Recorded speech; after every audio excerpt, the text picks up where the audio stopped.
On today's show, the Grizzlies are ready to blow it up, but who is more likely to be traded? Mike Conley or Marc Gasol? are the Pelicans a buyer or a seller? Should Dirk participate in the three-point contest? Who's had the better career, Iggy or Melo?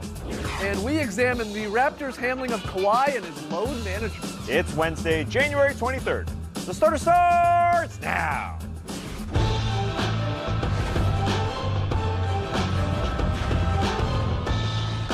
Good evening, sweet world, and welcome to The Starters, presented by Jack Daniel's Old No. 7 and Tennessee Honey. I'm Jay Skeets, alongside me as always, Tass Mellis. Alongside him, that's the Aussie Lee Ellis, and over yonder, well, that's the bearded one. That's Trey Kirby. Hey-o! Hey-yo! TK, what's up? Well, I'm here at the internet looking for your best tweets at hashtag The Starters. And guys, have you ever been so mad that you wanted to tear your own clothes off? Yeah, me too. And so apparently has Luka Doncic, who pulled off the classic jersey rip last night after struggling through the first half against the Clippers. There's nothing quite like tearing off your own clothes to show off that rage. And that brings us to today's question. What is your favorite moment of on-court rage? For instance, I love it anytime somebody throws a mouth guard into the stands, especially the time Enes Kanter did it with the Jazz a few years back. Gets upset about a foul ball, chucks the mouth guard, but don't worry. Some lucky fan found Enes Kanter's used mouth guard. He's like, oh wait, that's my guard. Somebody go pick it up. And all was good again. But we want to hear from you, so let us know on Twitter. What's your favorite moment of on-court rage? Send us your best tweets to hashtag The Starters. We'll hear from you later. All right, get those tweets in. On tonight's show, we're going to discuss Dennis Smith Jr. Returning to the Mavericks. Trey and I are going to step into the crossfire. We got a very solid play, but let's start with a little what you got. You know how this works. Trey, let's go. Mike Conley and Marc Gasol have been Grizzlies as long as they've been in the NBA, but it seems grit and grind is truly coming to an end, as ESPN's Adrian Wojnarowski is reporting that for the first time, Memphis will be listening to trade offers on their two stars. They're both in their 30s on big contracts, so guys, who's more likely to be traded, Conley or Gasol? What you got? I can't believe it's actually coming to an end, but I think undoubtedly the answer to this question that we're asking, it's Marc Gasol. Really? Yeah. I disagree, but what? Well, because he's almost 34 years of age. He's definitely past his prime. And he could be a rental for the team that's trading for him. So Could be. Yeah, he has a player yeah. option. Yeah, but so what can the Grizzlies really expect back? I think they'd be demanding a heck of a lot more for Mike Conley. Right. So there's going to be some wheeling and dealing there. But with Marc Gasol, I think it will probably be pretty quick. You really can't expect all that much for a guy who's 34 in 6 days and could be a rental. Yeah, that's fair, but, I mean, other teams looking at both of these guys, one, Conley is the better player. I mean, he's still a borderline all-star.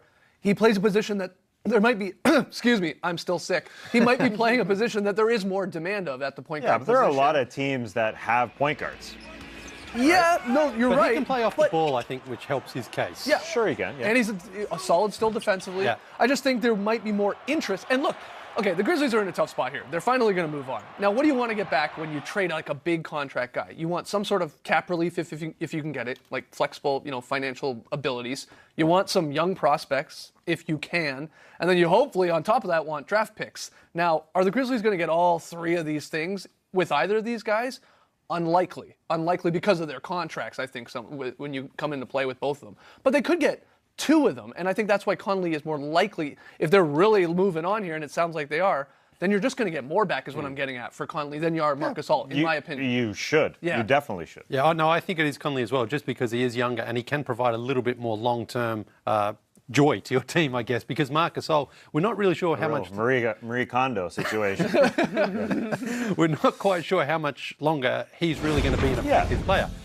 Both of them started off really well this season, but clearly Marc Gasol's best days are behind him. He's still an effective defensive player, but not as good as he was when he won Defensive Player of the Year. Neither contract is all that appealing to the team that takes them on. They've both got substantial money still owed to them. And Marc Gasol can opt into his $25 million for next season, which you think, of course, he's going to do that. Why would he turn that down? He's not. Well, some people think he might chase his one final contract and opt out of it and try and get like a Kyle Lowry type of deal where it's longer years. Yeah, sure. Play. It's in play. It's in play. But that also maybe depends on where he goes. He might want to go to a team that is a contender, because you think both of these guys are going to make a preference of wanting to go to a team that is contending, and you only think teams that are contending are going to want these guys. You don't want to go to a rebuilding team. That doesn't help anybody out. But both of them have had playoff success. They know how to win. It's just whether or not they can still do that for another team coming in halfway through a season. All right, so I would say Conley myself. you go Conley, Yeah. I go Conley. Tass is leaning towards Gasol. What's the answer here, Trey? I think Gasol as well. Slightly shorter deal, slightly cheaper. Maybe a change of scenery does him good. Maybe it's good for his garden. We shall see. But for now, let's talk about fingers. Because earlier today, Adrian Wojnarowski reported that Anthony Davis met with a hand specialist and could return from his broken left index finger as early as next week. New Orleans is 12th in the West. The AD trade rumors are always swirling, and the deadline is just 15 days away. So at the deadline, guys, will the Pelicans be buyers or sellers? What you got?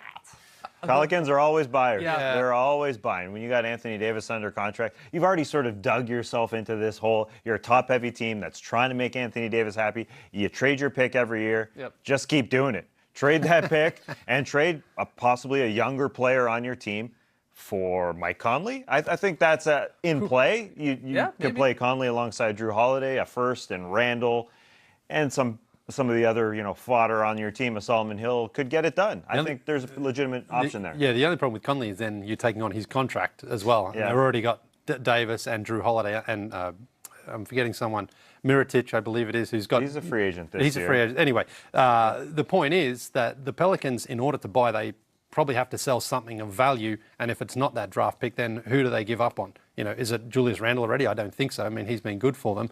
So Dell Demps has to find a way of not weakening his position, but getting in a stronger player in return, and that's going to be difficult for him to do without giving up something. Yeah, that's fair. But like Tass is saying, the Pelicans under Demps have been buyers at the trade deadline. 2 years ago, we were at an all-star party when the news broke that DeMarcus Cousins was suddenly coming to New Orleans. Last year, he somehow turned Omer Asik and a pick into Nikola Mirotic, who's been, very, very solid for that squad. So can he do it again? Look, he's going to try and probably take a home run swing. That would be like a Conley, maybe a Bradley Beal. I don't see it happening from Washington side of things. Or does he try and slap a double into the field there and get like an Otto Porter Jr., one of the magic wings guys in a Terrence Ross or a Jonathan Simmons? I think he's got to try and do something because the Pelicans are slowly starting to fall back here in this Western Conference race, and you're trying to keep Anthony Davis happy. You're trying to keep him there and sign him on the dotted line, that massive extension that they're going to throw in front of him in the summer. And you see their schedule here. This is their next 7 games. Yeah. After Detroit, it gets real hard. Yeah. It gets very tough. They're going to be buyers. I think they have to be. Yeah, I agree. They're only 3 games out, but you could easily fall off. And some good news on the Anthony Davis front. He could just be out just over a week instead of the reported 2 to 4 weeks, so that helps. But with Anthony Davis, you just don't get too many of those opportunities. Yeah. You don't get too many opportunities to go to an all-star party like we did a couple of years ago. When we heard What a party. You got to go every year. That was a good party. Hopefully we get a good one this year. But I imagine they're gonna keep buying. They got to make Anthony Davis happy. All right, Trey, what's the answer to this? The Pelicans are going to be buyers, and we're partying at All-Star again. We're coming for you, Charlotte. But we haven't stepped inside the butcher shop for a while, so come take a look at the new cuts that came in last night. Out in Phoenix, Gorgui Dieng elbowed Devin Booker in the head, which set off a confrontation to end with both players ejected. Dieng telling Booker to meet him in the tunnels, and Booker sprinting off to do so. In OKC, Russell Westbrook was trash-talking all the Blazers, whether it be Damian Lillard at the free throw line, Yusuf Nurkic after a fast break bucket, or Evan Turner after the game. Guys, which was the tastier beef? Booker versus Dieng or Westbrook versus all the Blazers? What you got? Well, it's tough. I'm actually going to go with the Westbrook Blazers beef. Westbrook right now is beefing with everybody. He wants to fight anyway. He was just getting into it with Joel Embiid, both on the court and then off. Now it's the Blazers. My favorite part of Westbrook versus the Blazers last night was the weird, ha-ha off we had between Westbrook and Nurkic. I can't ever remember seeing this. Westbrook dropping ha-has. He missed a shot, so Nurkic comes back with the ha-has.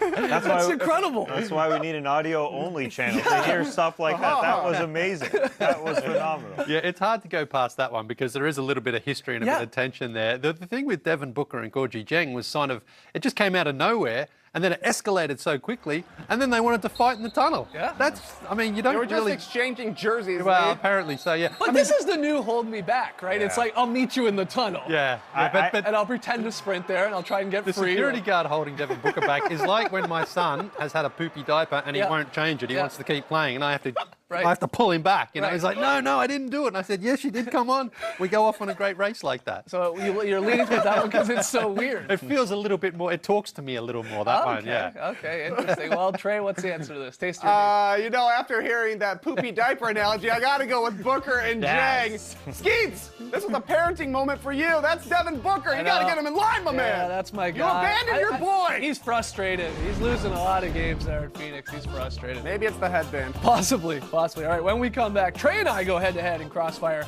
and debate whether Dirk should compete one more time in the three-point contest. Don't go anywhere.